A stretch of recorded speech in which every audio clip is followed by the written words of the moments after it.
Kita po natin sa latest satellite images po natin na yung bagyong Maymay na binantayan po natin itong mga nakarang araw ay naging isang low pressure area na lamang at huling namataan 565 kilometers silangan ng Etiague sa lalawigan ng Isabela. Malaki po ang posibilidad na malulusaw na rin itong low pressure area nito at magiging bahagi ng trough o yung extension or buntot nitong Typhoon Dolphin na nasa labas ng Philippine Area of Responsibility.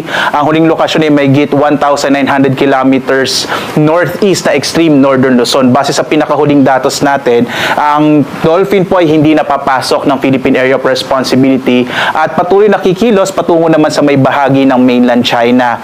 Dahil sa bagyong dolphin, mapapanatili po nito yung lakas ng habagat. Makikita niyo po dito, marami pa rin kaulapan dahil posibleng bandang linggo pa ito maglandfall sa may bahagi nga ng mainland China.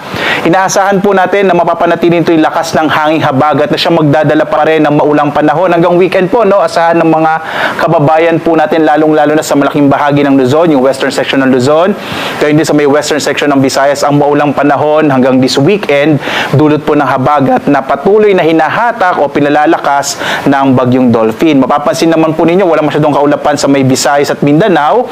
Gayon din po, halos mababawasan na rin yung mga pag-ulan sa may bahagi ng Cagayan Valley region, kaya po mga localized thunderstorms na lamang ang mararanasan. So liban po dito sa dalawang weather systems natin, yung bagyong dolphin po at low pressure area at ang habagat, wala na tayong minomonitor na iba pang low pressure area sa loob at labas ng Philippine Area of Responsibility.